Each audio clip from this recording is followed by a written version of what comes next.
आप सभी को अपने चैनल में स्वागत है। आज हम लोग श्रीमद् भागवत गीता का अध्याय 1 का अध्ययन करेंगे।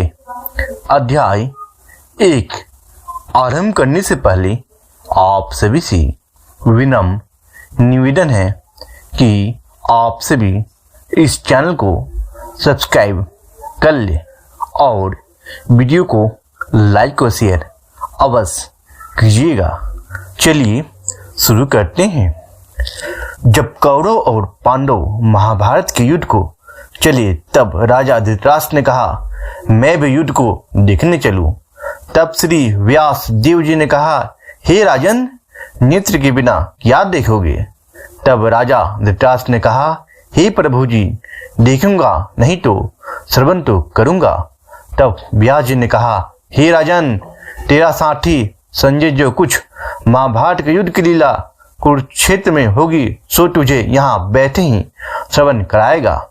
व्यास जी के मुख से यह वचन सुन संजय ने विनती करी, हे प्रभु, यहाँ हस्तिनापुर में बैठे मैं कुरुक्षेत्र की लीला कैसे जानूंगा तथा राजा को किस भांति कहूंगा? तब व्यास जी ने प्रसन्न होकर संजय को यह वचन कहा कि हे संजय, मेरी कृपा से तुझे यहाँ ही सब दिखाई देगा। व्यास जी के इतना कहते ही उसी समय संजय की दिव्य दृष्टि भई और बुद्धि उसकी दिव्य भई। अब आगे महाभारत का कौतुक कहते हैं। सुनो, 7 औछनी सेना पांडवों की और 11 औसैनी सेना कौरवों की, यहाँ दोनों सेना कुरुक्षेत्र में जा एकत्र भई। धृतराष्ट्र ने पूछा, हे संजय, धर्म के क्षेत्र कुरुक्षेत्र में युद्ध की इच्छा से एकत्र हुए मेरे और पांडु पुत्रों ने क्या किया? संजय ने कहा, पांडवों की सेना की वैविध्य देखकर दुर्योधन आचार्य द्रोण के समीप जाकर कहने लगे, हे आचार्य, देखिए आपके शिष्य बुद्धिमान पद पुत्र ने पांडवों को बड़ी सेना की कैसी व्यूह रचना की है। इस सेना में अर्जुन, भीम जैसा बड़े बड़े धनुधारी वीर, युधान, विराट, महारथी, द्रुपद, धृतकेतु, केचितान, बलवान काशीराज, परोजित, कुंतीभोज, नरों में श्रेष्ठ शौर्य, पराक्रमी, युधामन्यु बलवान, उठ, मौजा, अभिमन्यु और द्रौपदी के पुत्र सब के सब महारथी हैं। हे ब्राह्मण श्रेष्ठ, आपके श्रवणार्थ अब मैं आपकी सेना के प्रधान सेनापतियों का नाम वर्णन करता हूँ। आप भीष्म, कर्ण, युद्ध विजयी, कृपाचारी, अश्वत्थामा, विकर्ण, सोमदत्त का पुत्र भूरिश्रवा तथा बहुत से सूरवीर मेरे ही लिए प्राण तक देने को तैयार हैं। ये लोग शस्त्र चलाने में अति निपुण हैं और सब युद्ध विद्या में प्रवीण हैं।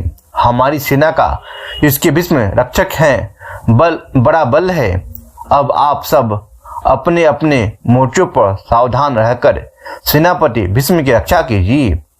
कुरुवृद्ध भीष्म पितामह ने दुर्योधन को प्रसन्न करते हुए और ऊंचे स्वर से गरजते हुए शंख बजाया। फिर वहां चारों ओर शंखों, नगारे, ढोल, गुमखादी अनेक बाजी बजने लगे। इनका बड़ा भयंकर शब्द हुआ। इसके अनंतर सफेद घोड़ों के बड़े रथ पर स्थित माधव श्री कृष्ण और पांडव अर्जुन ने भी दिव्य शंखों को बजाया। श्री कृष्ण पंच जन्म और अर्जुन ने देवदत्त नामक शंख को और भीष्म कर्म करने वाले भीम ने पौर नामक बड़े भारी शंख को बजाया। कुंती पुत्र राजा युधिष्ठिर ने अनंत विजय, नुकुल ने सुघोष और सहदेव ने मणिपुष्पक और महाधनुधर काशीराज, शिखरी, धृष्टद्युम्न, विराट, अपराजित, सत्यकी राजा द्रुपद और द्रौपदी के 5वें पुत्र और महाबाहु अभिमन्यु, इन सब वीरों ने अपने अपने शंख को बजाया।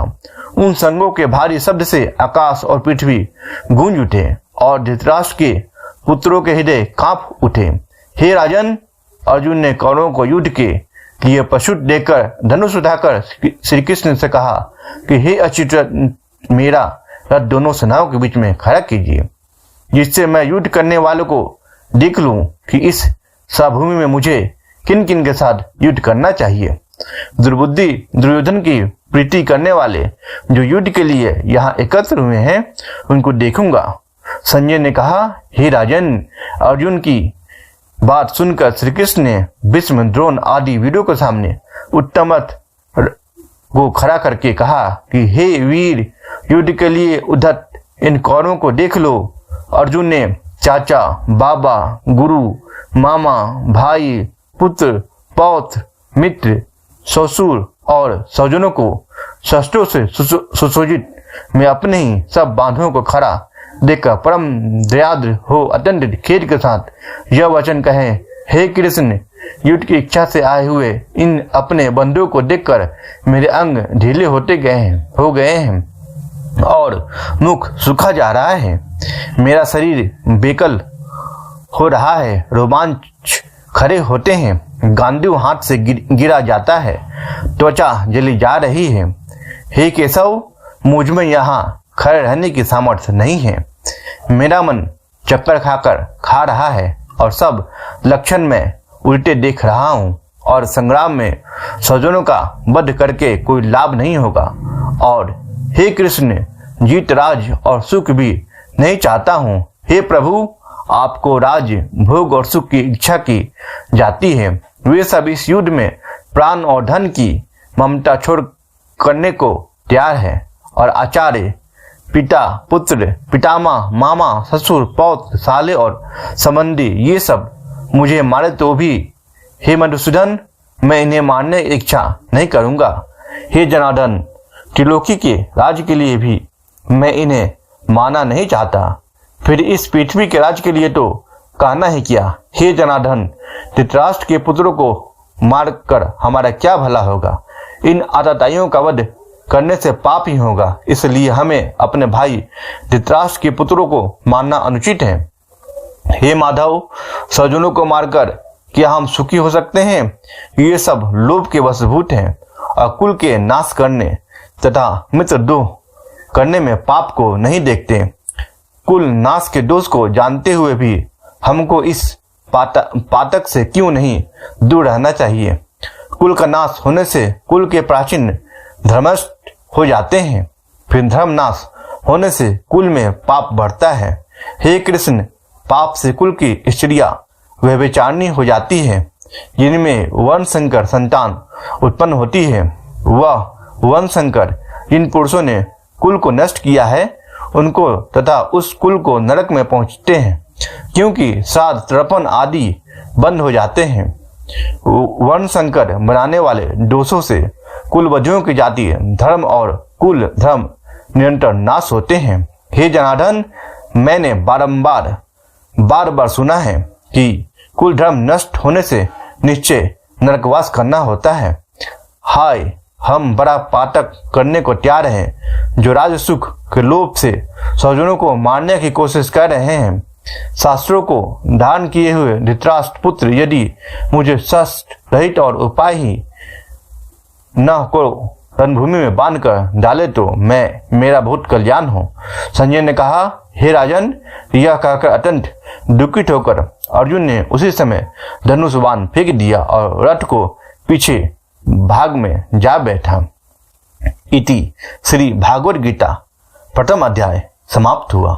अब हम लोग श्रीमद् भागवत गीता के अध्याय का महात्म का अध्ययन करेंगे। एक समय पार्वती जी ने पूछा, हे महादेव जी, किस ज्ञान के बल से आपको संसार के लोग शिव कहकर पूछते हैं? मेघशाला ओढ़े, अंगों में शमशानों को विभूत लगाए, गले में सर्प और मुंडों की माला पहन रहे हो, इनमें तो कोई पवित्र क्रम नहीं, फिर आप किस ज्ञान से पवित्र हो? वह आप कृपा कर कहिए।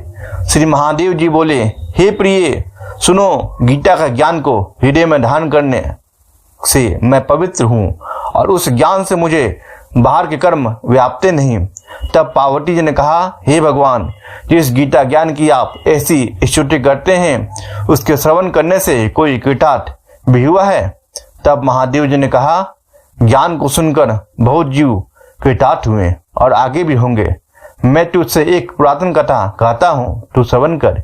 एक समय पाताल लोक में शेषनाग के सिया पर श्री नारायण जी नैन मूंदकर अपने आनंद में मग्न थे। उस समय भगवान के चरण दबती हुई श्री लक्ष्मी जी ने पूछा, हे प्रभु, निद्रा और आलस उन पुरुषों को व्याप्त है जो जीव तामसी हैं, फिर आप तो तीनों गुणों से अतीत हो। श्री नारायण जी प्रभु वासुदेव जी हो, आप जो नेत्र मूंद रहे हो, यह मुझको बड़ा आश्चर्य है। श्री नारायण जी बोले, हे लक्ष्मी, मुझको निद्रा आलस्य नहीं व्याप्त। एक शब्द रूप जो भगवद गीता है, उसमें जो ज्ञान उसके आनंद में मग्न रहता हूँ। जैसे 24 अवतार मेरे आकर रूप है, तैसे यह गीता शब्द रूप अवतार है। इस गीता में यह अंग है, 5 अध्याय मेरे मुख है, 5 अध्याय मेरी भुजा है, 5 अध्याय मेरा हृदय और मन है, 16वां अध्याय मेरा उदर है, 17वां अध्याय मेरी जांग है, 18वां अध्याय मेरे चरण है। सब गीता के जो श्लोक हैं सो मेरी नाड़ियां है, गीता का अक्षर है सो मेरे रोम है। ऐसा जो मेरा शब्द रूप गीता ज्ञान है, जिसके अर्थ में हृदय में विचरता हूँ और बहुत आनंद को प्राप्त होता हूँ। श्री लक्ष्मी जी बोली, हे श्री नारायण जी, जब गीता का इतना ज्ञान है तो उसको सुनकर कोई जीव कृतार्थ भी हुआ है, सो मुझसे कहो। तब श्री नारायण जी ने कहा, हे लक्ष्मी, गीता ज्ञान को सुनकर बहुत से जीव कृतार्थ हुए हैं, सो तू श्रवण कर। शूद्र वन एक प्राणी था जो चंडालों का कर्म करता था और तेल लवन का व्यापार करता था। उसने बकरी पाली। एक दिन वह बकरी चराने को बाहर वृक्षों के पत्ते तोड़ने लगा। वहां सर्प ने उसे डस लिया। तत्काल ही उसके प्राण निकल गए। मरकर उसने बहुत नरक भोगे। फिर बैल का जन्म पाया। जब बैल का जन्म पाया तो उसने बैल को भिक्षुक ने मोल लिया। वह भिक्षुक उस पर चढ़कर सारा दिन मांगता फिरे। जो कुछ भिक्षा मांगकर लावे वह अपने कुटुंब के साथ मिलकर खावे। वह बैल भारी रात द्वार पर बंधा रहे, उसके खाने पीने की भी खबर न लेवे। कुछ थोड़ा सा भूसा उसके आगे डाल देवे। जब दिन चढ़े फिर बैल पर चढ़कर मांगता फिरे। कई दिन गुजरे तो वह बैल भूख का मारा गिर पड़ा। उसके प्राण छूटे नहीं। नगर के लोग देखा करे, कोई तीर्थ का फल दे, कोई व्रत का फल दे, पर बैल के प्राण छूटे नहीं। एक दिन गणिका आई। उसने मनुष्यों से पूछा, यह भीड़ कैसी है? तो उन्होंने कहा, उसके प्राण जाते नहीं, अनेक पुण्यों का फल दे रहे हैं, तो भी इसकी मुक्ति नहीं होती। जब गणिका ने कहा, मैंने जो कर्म किया है उसके फल में इस बैल को निमित्त दिया। इतना कहते ही बैल की मुक्ति हुई। तब उस बैल ने एक ब्राह्मण के घर जन्म लिया। पिता ने उसका नाम सुशर्मा रखा। जब बड़ा हुआ पिता ने उसको विद्यार्थी किया। जब उसने पिछले जन्म की सुध रही थी, यह अति सुंदर हुआ। इसने एक दिन मन में विचार किया, जिस गणिका ने मुझको बैल की योनि से छुड़ाया था उसका दर्शन करूं। विप्र चलता चलता गणिका का घर गया और कहा, तू मुझे पहचानता है? गणिका ने कहा, मैं नहीं पहचानती हूँ। तू कौन है? मेरी तेरी क्या पहचान है? तू विप्र, मैं वैश्य। तब विप्र ने कहा, मैं वही बैल हूँ जिसको तुमने अपना पुण्य दिया था। तब मैं बैल की योनि से छूटा था। अब मैंने विप्र के घर जन्म लिया हूँ। तू अपना वह पुण्य बता। गणिका ने कहा, मैंने अपने जाने कोई पुण्य नहीं किया, पर मेरे घर का तोता है, वह कुछ सवेरे पढ़ता है, मैं उसके वाक्य सुनती हूँ। उस पुण्य का फल मैंने तेरे निमित्त दिया था। तभी पे मैंने तोते से पूछा कि तू सवेरे क्या पढ़ता है? तोते ने कहा, मैं पिछले जन्म में विप्र का पुत्र था। पिता ने मुझे गीता के पहले अध्याय का पाठ सिखाया था। एक दिन मैंने कहा, मुझको गुरु ने क्या पढ़ाया है? तब गुरु जी ने मुझे श्राप दिया कि तू सुआ हो जा। तब मैं सुआ हुआ। एक दिन फंदक मुझे पकड़ ले गया। एक विप्र ने मुझे मोल लिया। वह विप्र भी अपने पुत्र को गीता का पाठ सिखाता था। तक मैंने ही भी वह पाठ सीख लिया। एक दिन उस विप्र के घर चोर आ गए।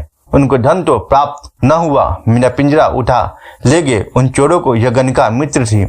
मुझे इसके पास ले आए। सो मैं नित्य श्री गीता जी के पहले अध्याय का पाठ करता हूँ। यह सुनती है, पर इस गणिका की समझ में नहीं आती। जो मैं पढ़ता हूँ वहां पुण्य तेरे निमित्त दिया था, सो श्री गीता जी के पहले अध्याय के पाठ का फल है। तभी विप्र ने कहा, हे तोते, तू भी विप्र है, मेरे आश्वास है तेरा कल्याण हो।